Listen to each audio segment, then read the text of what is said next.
Moshe. Ok, alors Boker Tov, Hashem Hashem Naaseh Venatzliar. Boker Tov. Il y a la force ce matin. Baruch Hashem, on est ce matin le mercredi 14 du mois de juillet, le He, la Iloula du Harizal aujourd'hui, le He du mois de Hav. Bezrat Hashem, Sruto Yagen al Kol Am Israël, Ba'asher Usham. Aujourd'hui, notre chiour a été acheté par Josiane de Réa Yekara pour ses enfants, un bon zibouk pour eux et tous les célibataires du peuple d'Israël, de continuer d'être dans le chemin de la Torah et des mitzvot. Ainsi demande Josiane de Réa Yekara, Shakadosh Baruch Hu, Yivarech Ota Bechol Asher La, Taskili v'tatzlichi lechaim tovim ul shalom, amen ve'amen, ve'itam, tatzliach bedarka atov shnota baneimim, Emily, Ela Lea bat Emily, Shtatzliach bezrat Hashem, bedarka atov shnota baneimim, comme on l'a dit tout à l'heure. On remerciera du fond du cœur le Rav Abdelchak pour son accueil hier magnifique à Natania. Ilan aussi pareil, qui a, Sidi Fredj nous a mis vraiment depuis des années sa Beth Knesset à disposition. Beaucoup de monde hier, grâce à Dieu au Chiour. C'était un Chiour qui parlait du cœur, du fonctionnement du cœur avec l'aide d'Hachem. Donc merci en même temps à Jordan Twitou, mon neveu, qui m'a fait venir et qui a organisé ce Chiour. Todarabah à toutes les personnes qui étaient présentes. Et en même temps, Bezrat Hashem, Mekave Shegam Beir Ashdod, les francophones de la ville d'Ashdod qui profitent et qui sachent profiter de tous ces moments où on peut être ensemble. Bezrat Hashem, comme on le fait si grandement dans les autres villes. Quoique on n'est jamais prophète dans son propre pays, à ce qui paraît. Oh Hashem. C'est pas qu'il n'y a pas de monde ici, il y a du monde grâce à Dieu, mais c'est, comme on dit, les choses rares ont plus de valeur. Ici, je suis tout le temps présent. Aval Bezrat Hashem, Aïka, Shenit Kadem, Betsura Achi Tova Vachi Nechona. Et on pensera à la Refoua Shlema Shel Moratimi Akdosha Vateora, Viviane Batester, Yekara, Sarah Tala Batefrat, Myriam, Mir Ben Rivka Fitoussi, Yanaï, Ben Esther René Makhlouf, Ben Sarah Ben Moussa, Chaya Ruchama Esther, Bat Rivka Ben Simon, Julo Ben Yasmin Yadan, Robin Amos, Abraham Chaim Ben Malka, Rouyel, Rivka Chaya Bat Esther, Baruch, Ben Ruth Soufan, Meir Ben Ruth Soufan Ayakar, Benjamin Yel Ben Martin, Esther Vedvora Bat Rivka Zawi, Michel Guillaume Bat Dolar Tati, Arav David Menaché, à qui on souhaite aussi un prompt rétablissement. Le Lef Dalim, le Ilou Nishmat Kol Mete Israël, Bichlalam Georges Elou Ben Simcha Alice, Bechol Arishima Aruka Shelani. Commence notre premier shiur. Peut-être tu fais ça après. On commence notre premier shiur de la journée avec la suite du cours d'hier en fin de compte, que je n'ai pas pu finir parce que je voulais pas être trop long. Mais il faut savoir que les yeux de l'homme sont reliés à son cœur. Et qu'une des particularités qui permettra à l'homme d'accéder à la Géoula facilement, c'est s'il est capable d'avoir de bons yeux. Alors qu'est-ce que ça veut dire d'avoir de bons yeux? Où est-ce que c'est marqué d'abord ce que je dis? C'est marqué noir sur blanc dans les prophètes, Kiaïn, Be'aïn, Yerou, Veshu, Hashem, Sion. Celui qui sera capable de mettre son œil dans l'œil de Dieu, ça veut dire que celui qui sera capable de regarder les événements comme Dieu les voit, Yerou, Veshu, Hashem, Sion, il verra la Géoula venir jusqu'à lui. Donc, en réalité, dans ce monde, tout dépend du regard de l'homme vers l'horizon. Comment tu vois les choses sera la définition de comment tu prends les choses. Varim pshutim, les choses qui sont simples. Si tu vois les choses avec un bon œil, alors ta réception des choses sera vue avec un bon œil. Si tu vois les choses avec un mauvais œil, eh bien ta réception des choses te mènera à une tristesse, une angoisse, et puis en fin de compte, une démolition totale du désespoir, puisque Yir'u Beshuv Hashem Tzion, celui qui veut voir la Géoula, il faut qu'il mette ses yeux dans les yeux de Dieu. Ça veut dire que Dieu nous dit, vous savez comment moi je vois les choses? Akadosh Baruch Hu voit toujours tout d'un bon œil. Et ça, par contre, nous, on n'arrive pas à le faire. Ça veut dire que, quand on se pose la question, mais pourquoi Akadosh Baruch Hu il a créé le serpent? Pourquoi Akadosh Baruch Hu il a créé la vanne? Pourquoi Akadosh Baruch Hu il a créé Bilam? Pourquoi il les a laissés, ces gens-là? Pourquoi Dieu a créé les pervers narcissiques? Franchement, ça fait du mal. Pourquoi Dieu a créé tous ces gens qui sont toute la journée en train de parler des uns et des autres? Lama.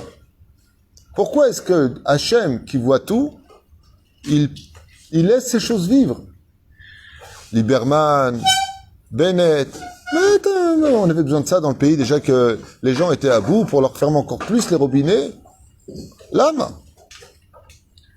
Pourquoi tous ces personnages qui font tellement de mal autour d'eux? Dans toute l'histoire d'Israël, Yerovam ben Nevat, tous ces rois qui nous ont dirigés, qui ont été mauvais, ces dirigeants qui ont été mauvais, ces professeurs qui luttent dans les écoles à apprendre de la haine du religieux dans les écoles. Pourquoi Dieu les laisse? Allez, allez, enlève-les. On n'a pas besoin d'eux. Qu'est-ce que Dieu y voit chez eux que nous, on n'a pas vu? Aman Aracha. Combien d'angoisse il a créé à son époque? Nous, on fait de Pourim. Mais à l'époque de Pourim, ils ne fêtaient pas Pourim, hein, ils pleuraient. Ils avaient des boules, ils étaient mal. Dieu, il a vu un peu plus loin que le bout de son nez. Il a vu que du mal de Haman sortirait la fête de Pourim, la plus grande fête du judaïsme, comme l'enseigne le Harizal. Quand il a vu la faute du veau d'or, il a vu que Yom Kippour sortirait de cette fête-là. Quand il a vu Haman Aracha, il a vu que les enfants d'Haman siégeraient au Lishkat Hagiza. Voilà. Ça veut dire que... Lishkat Hagazit, pardon. Ça veut dire que Akadosh Baruch Hu, sa force à lui, c'est d'être capable de voir au-delà de l'émotion. Et c'est ce qu'il nous dit. Kiaïn be'aïn. Si tu mets car quand tu mettras ton œil dans mon œil, ir'ou, et tu verras quelque chose d'incroyable. Beshuv Hashem Tzion. Comment la Géoula, elle viendra de chaque chose. Pas simplement la Géoula de la fin des temps. Mais comment, en réalité, de tous les mal que vous avez eus, attends, regarde pourquoi j'ai laissé vivre ces gens-là. De ce mal qui a été créé, va se créer un bien. De la Médina de Herzl, de Ben Gurion, de Golda Meir, de Weizmann, de tous ces présidents qui ont été un des maillons du fonctionnement de la terre d'Israël et du mal qu'on est en train de vivre aujourd'hui, attends. Il dit pourquoi? Il dit, moi, je vais te poser une question. Quand tu veux un champ de blé, ouais, vous avez déjà vu comment ça se passe au niveau du commencement? Eh ben, on creuse. On va pas vers le ciel, on va vers le bas, on creuse. Vous n'allez pas me croire. Et après, qu'est-ce qu'on fait? Les graines que tu as achetées, eh ben, tu les enterres. Et pour être sûr qu'ils sont bien enterrés, tu remets de la terre dessus, tu vas labourer ta terre. Et pour rajouter de l'huile sur le feu, tu jettes de l'engrais. Vous savez, c'est quoi de l'engrais? C'est des excréments séchés. Ça veut dire que pour faire pousser ce qui va te nourrir, il faut d'abord jeter des excréments. Il y a celui qui s'arrête à cette odeur terrible des excréments qui sont jetés et qui sont labourés sur le terrain. Mais Akadosh Baruch Hu, il voit le mot Tzilachem avec la bracha sur la table de Shabbat. C'est-à-dire qu'Akadosh Baruch Hu, sa force à lui, c'est de voir un tout petit peu plus loin que le bout de son nez. J'ai connu une femme qui a divorcé. Elle était effondrée. Elle voulait pas, lui, il voulait. Lui, il voulait. Le Halim veut le Halechem. Ouais. Bassof, elle a fait un chidour, c'est l'amour de sa vie. Elle remercie toute sa vie le jour de son guet. Alors on connaît quelqu'un, ils étaient tzaddik qui est sodolam. Alors, posez la question, elle dit, je comprends pas. Quand tu as dit, pourquoi j'ai divorcé, j'ai aimé mon mari, qu'est-ce qui se passe dans ma vie? Et pourtant, tu es tellement heureuse et tu remercies le jour de ton guet. Elle me dit une R. Elle me dit parce que je savais pas ce qui m'attendait. Je dis, mais Akadosh Baruch Hu lui fait jamais de mal. C'est ta perception de ton œil qui voit les choses, si c'est du mal ou si c'est du bien. Er shata roa et advarim. Et c'est pour cela que l'œil est relié à un membre du corps qui s'appelle lequel? À quoi sont reliés nos yeux, d'après vous? Bevadai velotaturu. Ahare levavechem ve ahare einechem. Car en réalité, l'ordre, il est normal. Non. Tu ne convoiteras pas l'autre. Ça veut dire, ne suis ni ton cœur ni tes yeux. Non, d'abord tes yeux, après ton cœur. Il dit non, pas du tout. Je vais t'expliquer pourquoi. Parce que tes yeux, ils sont reliés à ton cœur. Si ton cœur est bon, tes yeux sont bons. Si ton cœur, il est douteux, mauvais, anxieux, nerveux, émotif, et que tu le suis, automatiquement, ton regard sur l'autre, il sera mauvais. Soigne ton cœur, tu soignes ta façon de vivre les choses. Si tu regardes avec des yeux, sache que ton cœur est juste derrière. Et donc, si tu arrives au cours d'hier, que vous regarderez peut-être ou pas, je ne sais pas, je ne peux pas intéresser tout le monde, mais celui qui s'intéresse un petit peu plus à comment gérer les émotions de son cœur, comprendra qu'automatiquement, quand il regardera le monde, il verra le paysage qui est au fond du fond de cette magnifique présentation et que le soleil est en train en réalité de se lever. s'il est capable de voir cela, alors il arrivera à une position extraordinaire. Mais pour cela, il faut avoir confiance en Dieu. Ça veut dire que la base de mes yeux, c'est mon bon cœur. Et la base de mon bon cœur, elle est dépendante d'une autre chose. Et si vous savez quoi, dites-le. On n'a pas le temps de la Emouna. La Emouna se trouve dans le cœur. Ça veut dire que si ma Emouna est basée comme un des plus grands personnages des Tanaïm nous l'a bien enseigné, de Kol David Rachamana Leta Vavid, Rabbi Akiva, qui a lui par contre eu cette particularité d'être capable de voir la Géoula, d'être capable de voir que de Bar Korva, même si ce n'était pas le Mashiach Vadaï, que Béhémet, il avait un potentiel du Mashiach. Comment il a fait? Parce que Rabbi Akiva avait une émouna sans retour et un cœur pur. C'est ce qu'avait vu d'ailleurs Rachel. Pourquoi est-ce qu'elle a épousé Rabbi Akiva? Pour son cœur. Parce qu'il avait un cœur qui était pur. Et qu'est-ce que ça veut dire? Eh bien, ça veut dire que Rabbi Akiva, il n'était pas idiot, Rabotai. Chaz v'shalom. C'est que Rabbi Akiva savait qu'il y avait du mal, et Rabbi Akiva savait qu'il y avait du bien. Je m'explique. Quand il arriva au temple, un renard sortait du Kodesh à Kodashim. Tous se mirent à pleurer, et Rabbi Akiva se mit à rire. Il dit, mais pourquoi tu ris? Et il dit, pourquoi tu pleures? Il dit, je pleure parce que regarde, de l'endroit où sortait le Kohen Gadol, Ifna Bilifnim, regarde ce qui sort de là-bas, un choual qui représente les nations du monde, qui est un animal tamé, tu veux qu'on rit? Il dit, justement, si un choual qui sort de là-bas, un renard impur, qui sort de là-bas, ça veut dire que le temple est parfaitement détruit. Ouais. Eh ben, ça veut dire que ça laisse une place, comme l'enseigne Séphania le prophète, que maintenant le troisième temple peut se construire. De façon imagée, ça ressemblerait à quoi de nos jours? C'est comme un homme, il dit, punaise, ma vie est pleine de ronces. C'est horrible. Une vie pleine de ronces, c'est horrible. Ouais. Et l'autre, il lui dit, mais non, regarde un tout petit peu plus haut. C'est des roses. Regarde, prends un peu de recul. Toi, ce que tu regardes, c'est juste la tige. Tu vois plein de tiges avec des ronces. Donc, ma vie est pleine de ronces. Yo, calmos. Prends un peu de recul et observe maintenant l'image dans son ensemble. Qu'est-ce que tu vois? Un bouquet de roses. Seulement, de là où toi, tu t'es placé, tu voyais pas les pétales. Tu voyais juste les tiges de ronces. Prends un peu de recul. Pendant un des Shlom Bayit que j'ai eu, je demande à la personne de donner quelques exemples de ce qui se passe à la maison pour comprendre un petit peu où est le hic. Et on se retrouve toujours avec cette même anomalie. Vous trouvez ça normal, Rav Twitou, que les enfants de mon fils, les enfants de mon mari, parce que bon, c'est un couple recomposé, peu importe, on n'était pas là, ils sont venus à la maison, ils ont mangé, ils n'ont pas fait la vaisselle. Vous trouvez ça normal? Moi, je suis leur boniche. Bon, c'est une femme qui n'a pas les midotes de mon épouse. Mon épouse, j'aurais jamais dit une chose pareille, au contraire. Mon épouse a un bon œil. Qu'est-ce qu'elle aurait dit, mon épouse? Que Dieu la bénisse. Cette femme extraordinaire que Dieu m'a donné le mérite d'épouser. Si mon fils, par exemple, il vient à la maison et qu'il mange, ouais, et qu'il va juste déposer les assiettes dans l'évier, ma femme, telle que je la connais, elle va tout de suite dire, Baruch Hashem, j'espère qu'il a bien mangé. On a encore gagné une misa de Gmilut Rasadim. Ça, c'est les gens qui ont un cœur pur. C'est les gens qui ont une vision des choses. Ils vont pas s'arrêter à l'assiette qui est sale. Ils vont être capables de voir que dans cette assiette qui est sale, alors que, par exemple, on n'était pas là, on a quand même fait du chesed et qu'on a gagné un ange blanc. C'est ça d'être capable de voir les pétales. Mais il y a celui qui s'arrête aux ronces. Je comprends pas. Tes enfants, ils viennent à la maison. Ils mangent, on n'est pas là. Mais qu'ils fassent leur vaisselle. Je lui dis, madame, vous avez raison. Mais vous avez juste un œil pourri. Vous avez été capable de voir les ronces sans voir les pétales. La grandeur d'un homme, c'est de voir quelle mitzvah j'ai fait. Qu'est-ce qui va ressortir de ça?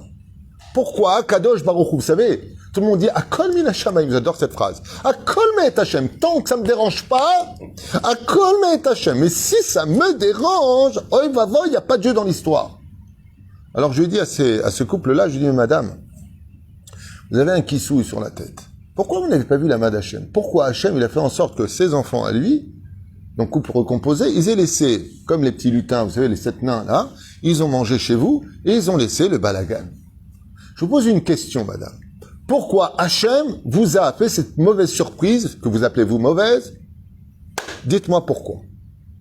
Et elle me dit, je ne sais pas. Je lui dis juste pour voir votre réaction.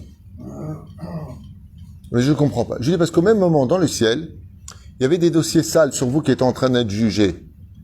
Et Akadosh Baruch Hu, il a fait en sorte que peut-être que ces enfants étaient pressés ce jour-là. Peut-être, vous savez quoi? Ils n'avaient pas envie de la faire la vaisselle. Peut-être que ces enfants à lui, ils se sont dit, comme tu as un bon cœur, tu verras pas que on n'a pas fait la vaisselle, tu vas la faire naturellement. Mais pour cela, je lui ai dit, il faut avoir un bon cœur. Il faut avoir de bons yeux. Le cœur ne suffit pas. Vous savez, cette fameuse vidéo où j'expliquais qu'il y aura un enregistrement, d'ailleurs que j'ai envoyé à plein de gens, personne qui aurait rêvé, une fois de plus, que le rabbi n'avait jamais permis les perruques étaient longues et il est venu voir dans les rêves. Et c'est un Lubavitch en plus qui raconte, et une Lubavitch qu'on fait les rêves, hein, c'est même pas des gens d'un autre mouvement. Et j'explique cela dans la vidéo sans juger, sans dire quoi que ce soit. Ça a fait un tollé sur les réseaux sociaux. Le Rav Tuitou, qu'est-ce qu'il dit des Lubavitch, il parle du rabbi. Hier, Mina Shamaim. Les gens sont vraiment d'une bêtise, Béhémet, ça fait vraiment de la peine. Pourquoi? Parce qu'ils ne comprennent rien. C'est pas une blague que je dis, quitte à en vexer des gens. Faites tes chouvas là-dessus. Arrêtez de vivre dans un espèce de cocon, où dès que vous entendez, par exemple, tu dis un truc où il y aura le Rav Kook a dit, ça devient tout de suite le Rav Tuto a critiqué le Rav Kook. Non, j'ai expliqué que la DA du Rav Kook, sa Hashkafa, n'est pas acceptée par le monde Haredi, par tout le monde.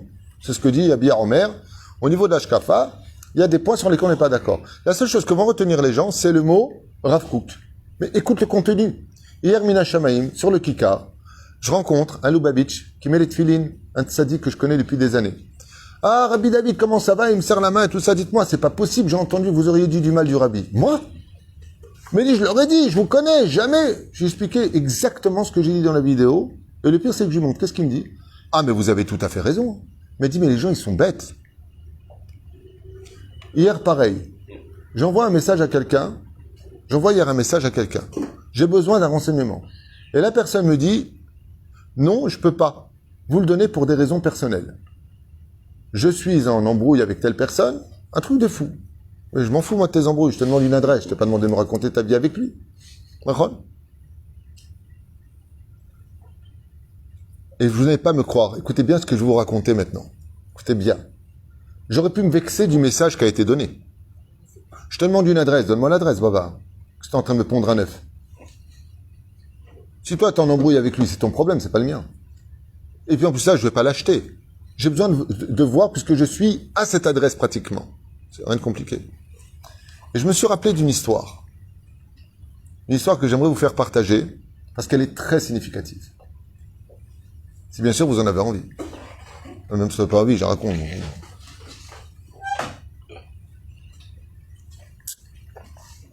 Takshivu Tov. Un père qui avait un fils, et ce fils qui avait un ami, enfin il pensait que c'était un ami, avait décidé de quitter le pays pour aller aux États-Unis.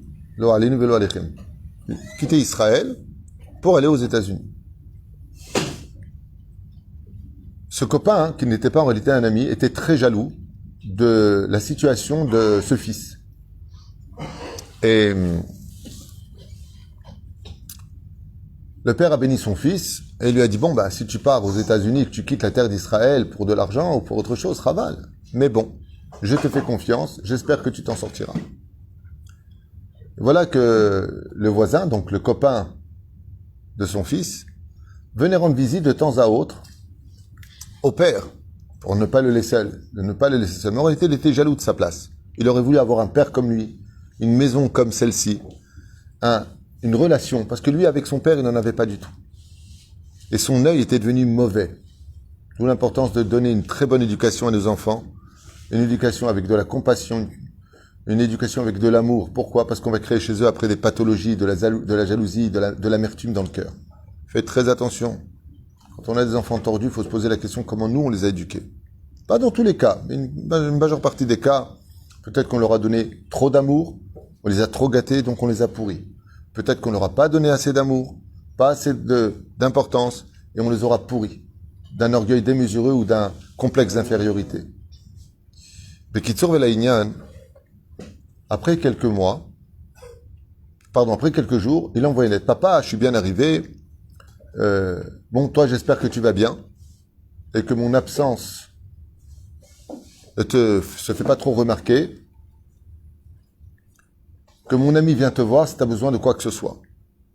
Maintenant, le père, quand il revoit la lettre de son fils, il commence à la lire. Seulement avec le temps, sa vue baisse et le fils est toujours là-bas.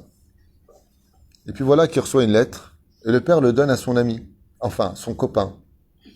Et commence à lui lire.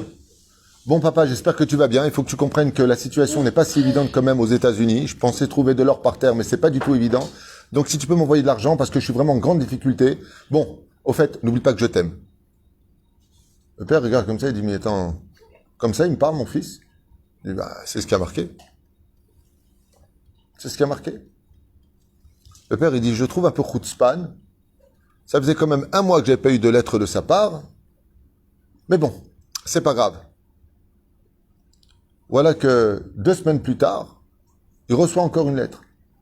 Papa, j'espère que tu vas bien, je suis désolé, mais je comprends pas si tu as reçu ma première lettre ou pas. Je t'avais dit que j'étais en difficulté, il faut que je paye mon loyer, est-ce que tu peux m'envoyer de l'argent? T'es mon père, on s'aime, allez. Il m'a pris pour sa banque. La 3e lettre. Papa, je commence à m'inquiéter, j'ai pas reçu ton argent. Donc, je suppose que tu es fâché. J'espère que on pourra se reparler prochainement. En tout cas, sache que pour moi, c'est très difficile. J'étais persuadé que tu allais m'aider, mais je vois qu'apparemment, tu as opté pour une autre politique de vie. Le père regarde comme ça et dit oui, absolument. Voilà qu'à la 4e lettre, Baruch Hashem, ce soi-disant ami n'était pas là. Et qui c'est qui était présente? La femme de ménage. Elle lui a dit, est-ce que tu peux me lire s'il te plaît la lettre? Papa, j'espère que tu vas bien. Voici 4 courriers que je t'ai envoyés et toujours pas de réponse. La situation m'inquiète. J'essaie de m'en sortir du mieux que je puisse. Je te redemande encore une fois, si tu le peux, peux-tu m'envoyer un peu d'argent? Le père dit, bien sûr mon fils. Bien sûr, il faut lui envoyer de l'argent. Il lui a envoyé de l'argent. Quand après quelques mois, le fils est revenu voir son père, il lui a dit, papa, pourquoi à la 4e lettre, tu m'as envoyé de l'argent? Il lui a dit, parce que la 4e, c'est la femme de ménage qui me l'a lu. Il dit avant, il lui a dit, c'est ton copain qui me l'a lu. Comme le copain était jaloux, le ton qu'il a mis dans l'expression de la lecture, c'était de rendre son père une banque. Bon, salut papa, j'espère que tu vas bien. C'était pas marqué comme ça. Salut papa, j'espère que tu vas bien. Non, c'est salut papa, j'espère que tu vas bien. Le ton que tu vas employer va donner un côté positif ou un côté péjoratif à la lecture. Souvent, quand on reçoit des WhatsApp et des SMS, on ne sait pas exactement comment le lire. Est-ce qu'on va le lire avec les virgules là où il faut les mettre, ou on va déplacer la virgule là où il fallait pas la mettre? C'est pour ça d'ailleurs qu'on a aujourd'hui des codes. LOL. Pour bien dire, attends, c'était une blague. Une blague. Waouh! Parce que tu peux le traduire. Moi, je me rappelle, Abraham Sebag d'ailleurs un jour, je lui envoie quelque chose, et c'est la première fois de ma vie que je voyais ce MDR. Et je me rappelle, j'ai été choqué. La première fois que j'ai lu ça, il m'envoie MDR. Et moi, qu'est-ce que je traduis? MERDE. Mais je savais pas ce que c'était MDR. Je parle de ça, tu te rappelles, il y a très très longtemps. Et comme ça, j'étais dans la cuisine, j'étais choqué, je dis, il est devenu fou. J'envoie un truc, il me répond MDR. Et là, à ce moment-là, je lui dis, j'envoie un message, parce que tu te rappelles, je t'ai dit, tu vas bien? Et tu me réponds, oui, super. Je lui dis, et tu te rends compte de ce que tu m'as envoyé? Il me dit, mais quoi? Je lui dis, MDR. Il me dit, oui, mort de rire. La vanité. Mais c'est exactement ça la perception des choses. Et tu veux, je sais pourquoi je prends cet exemple aujourd'hui, Abraham? Parce que cet exemple qui m'avait un peu froissé. Comment tu m'envoies ça? Moi, je t'envoie quelque chose de bien, tu m'envoies MDR. Pour moi, je traduis comment dans ma vie? MDR, MERDE. Ça vient du manque de quoi? De connaissances. Et c'est ce que m'a dit ce Lubavitch sur le Kikar. Il m'a dit, moi, Rav Tutu, je vous connais. Je connais votre attachement au Rabbi, je connais votre cœur. Comme ça, il m'a dit au Kikar, demandez à ma femme. On était ensemble. Il m'a dit, je leur ai dit, vous vous trompez. Vous avez mal traduit. Vous avez mal traduit, le Rav Tutul aime tout le monde, c'est pas vrai ce que vous dites. C'est le manque de connaissances qui te confus, qui te brouille, si vous préférez. Quand tu rigoles, Eric, vas-y, quel mot à part confus t'aurais dit, toi? Ouais, je sais pas quoi dire. J'aime bien ceux qui sont de l'autre côté de la caméra, qui me rigolent, confus. Non, c'est pas ça. Alors c'est quoi? Je sais pas non plus. Hein? Non seulement ce que tu dis pour Hachem, on comprend, et c'est super, mais en plus, c'est un mérite, c'est que, voilà, entre l'hébreu, le français, Ah oui, c'est compliqué. C'est compliqué parce que je traduis beaucoup en hébreu dans ma tête et je repasse au français et c'est pas évident parce que mon étude n'est qu'en hébreu. Oui, tu as raison. Merci pour ton encouragement et ton compliment. Mais le mot confus, tu m'as pas aidé. Hein. Et pourquoi je vous dis ça? Parce qu'en réalité, pour avoir un bon œil, il faut avoir une grande connaissance. Et comme on n'a pas toutes les connaissances, qu'est-ce qui peut être une réponse quand on n'a pas de réponse? La émouna, tout simplement. Si je suis ma'amine, que dans chaque juif, il y a du bon. Si je suis ma'amine, que dans tous les événements, c'est automatiquement pour mon bien. Si je suis ma'amine, que tout ce que me fait Hachem, qui m'a pris ce que j'avais de plus cher, qui m'a pris de l'argent, qui m'a pris... Anilo Yodea. Si je suis ma'amine be'emet, avec ma petite kippa sur la tête, que Akadosh Baruchou, sa vision des choses, elle est que pour mon bien, alors j'ai pas besoin de connaissances. J'ai pas besoin de connaissances. Par exemple, une personne se fait humilier. Ouais, t'as vu comment tu me réponds? Je suis là, regarde tout ce que j'ai fait pour lui, il est même pas capable de le voir. T'as raison. C'est dommage pour lui de t'avoir humilié. Mais tu sais que toi, t'as fait une grande capara aujourd'hui? Tu sais qu'Akadosh il a pas vu maintenant ce que tu viens de voir. Il a vu pour plus tard. Il y a des gens qui attendent leur virement, de la retraite, du travail. Ils savent pas. Et ils sont fous de rage. Pourquoi? Parce que je comprends pas. Je viens à la prière, j'étudie le Talmud en Chavruta, je donne de la tzedaka. Mais qu'est-ce qu'il veut Dieu? Ma femme, elle a pris sur le kissouille, mes enfants, ils ont les payeuses sous les bras. Ils ont un peu de partout. Un peu d'humour.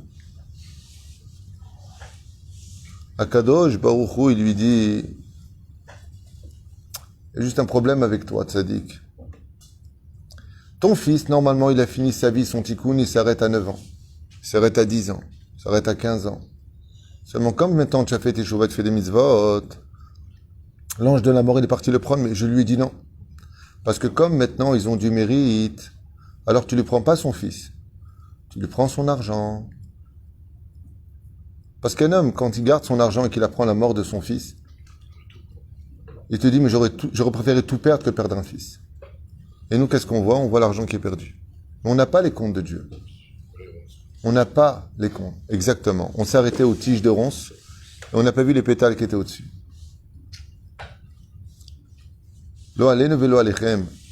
Je vous ai raconté cette histoire il n'y a pas tellement longtemps d'un bachour de 28 ans qui a fait pendant 7 ans des shiluchim. 7 ans. Cette histoire, elle date de l'époque du Rav Kadouri il y a très très longtemps.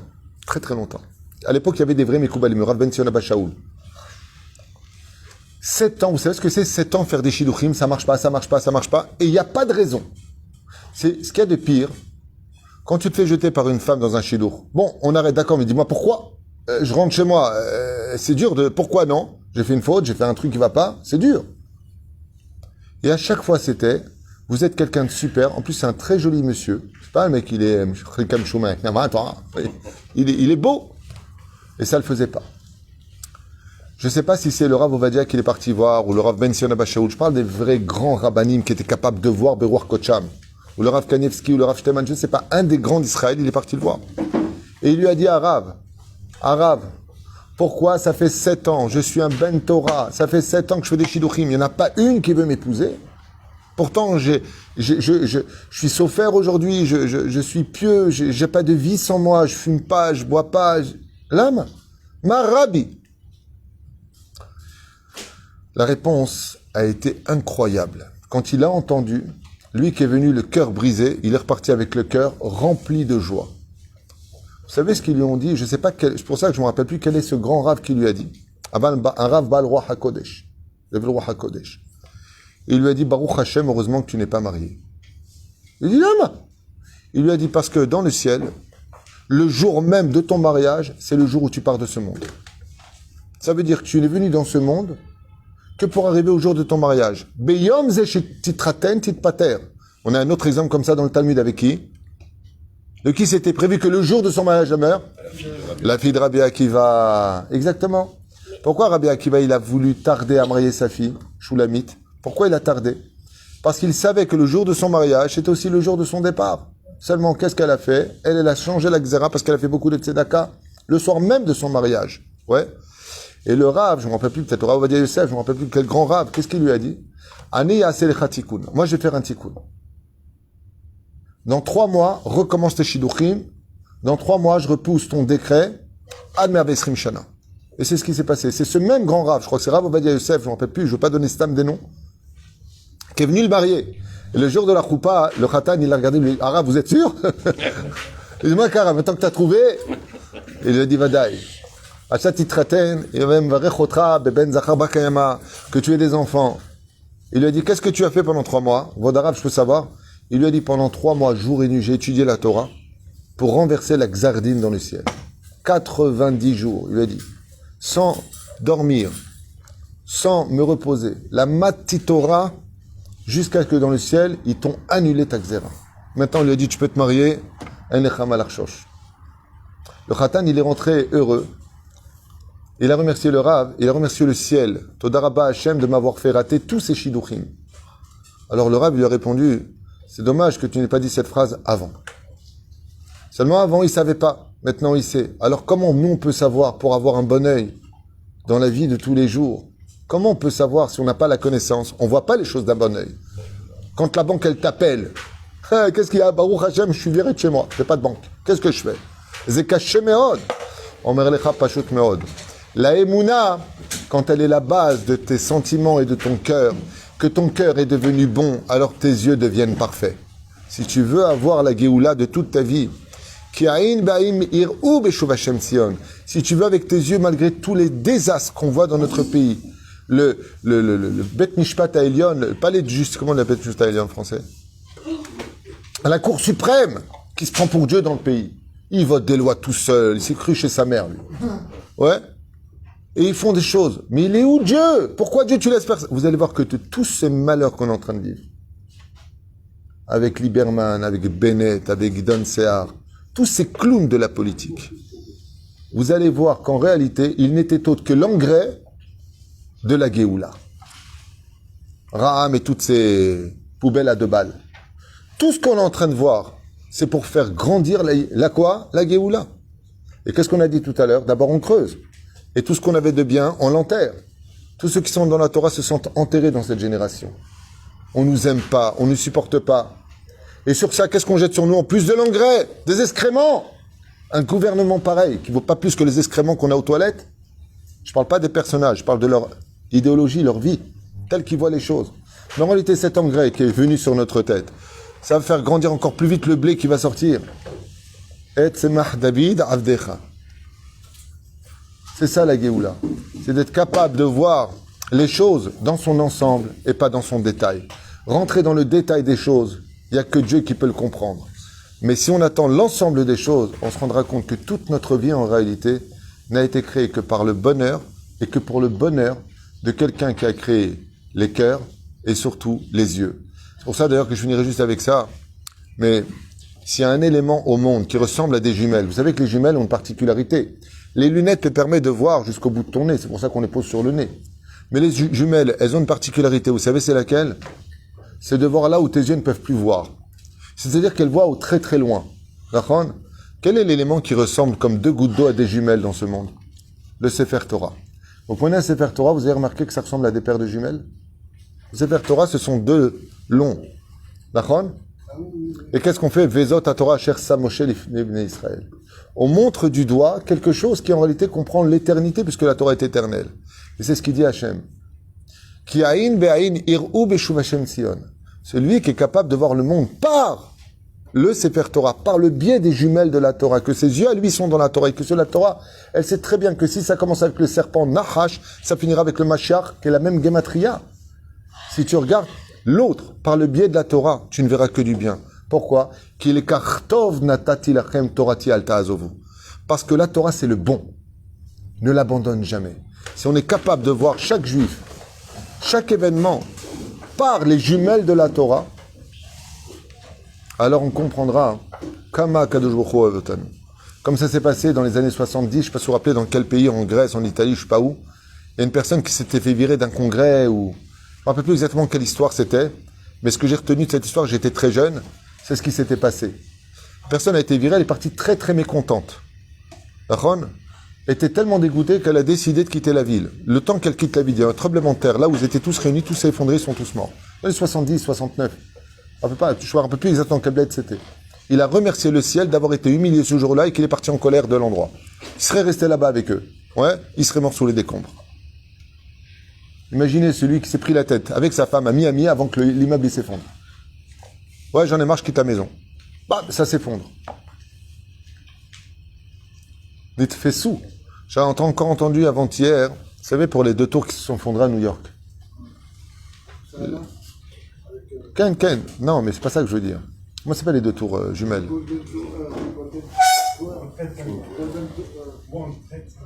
Le World Trade Center, exactement. Il y a une femme qui a raconté sur les réseaux sociaux que le jour où elle devait aller au boulot, son patron lui a ordonné d'arriver à l'heure pour la réunion. Elle devait être là-bas absolument à l'heure. Pour venir de là où elle était, aux 2 tours, elle est tombée dans un camion qui est tombé en panne juste devant elle. Et elle s'était énervée, klaxonnée. En réalité, Akadosh Baruch Hu lui a envoyé ce camion pour ne pas qu'elle se retrouve dans les tours ce jour-là. Et c'est elle qui raconte ça il y a 2 jours. Par contre, c'est énervant. Pourquoi tu me fais ça? Mon patron, il me dit, sois à l'heure. Quand tu me mets un camion dans cette rue, tu ne peux pas bouger derrière, c'est plein. Kol hakaval et tova. Tout ce qui tarde à venir, c'est pour notre bien. Et pour cela, il y a 2 façons de voir les choses. Comment tes yeux ont analysé la situation qui était devant toi. Et Dieu nous dit, Velota toru, ne suis ni ton cœur, ni tes yeux. Mais s'ils sont véhiculés par la émouna et par le bien et que ton cœur est bon, tes yeux seront bons. C'est pour ça que la Gemara nous dit, épouse toujours une femme qui a de beaux yeux, comme j'ai dit hier. Ça veut dire quoi? Dont le cœur est bon. Celui qui est bon, celui qui a un cœur qui est bon, il voit toujours les autres avec bonheur. Je dis, quel est Yeshuot, Zenechamot, Baruch Hashem, et que je vous bénisse, Josiane Derea et Yekara, pour avoir acheté ce shiur, Baruch Hashem, et qu'on fasse tous une grande teshuva aujourd'hui, sur l'essence même de notre vie, c'est que si notre œil droite représente le premier temple, notre œil gauche représente le 2e temple, alors c'est quel œil qui représente le 3e temple? Non, messieurs. Non. Chacham Einav Berosho. Réfléchis un peu plus avant de voir les choses négativement. Chaque juif n'a pas 2 yeux. Il en a 3, nous dit le Talmud. Un à droite, un à gauche. Mais il y en a un qui restera pour toujours cet œil-là. C'est celui qui réfléchit un tout petit peu avant de regarder avec ses 2 yeux qui sont en bas. Eux finiront dans la tombe comme les 2 temples qui ont été construits et détruits. Mais le 3e œil, celui qui se trouve ici, il sera là pour l'éternité. Chacham Einav Berosho. Kol Tov.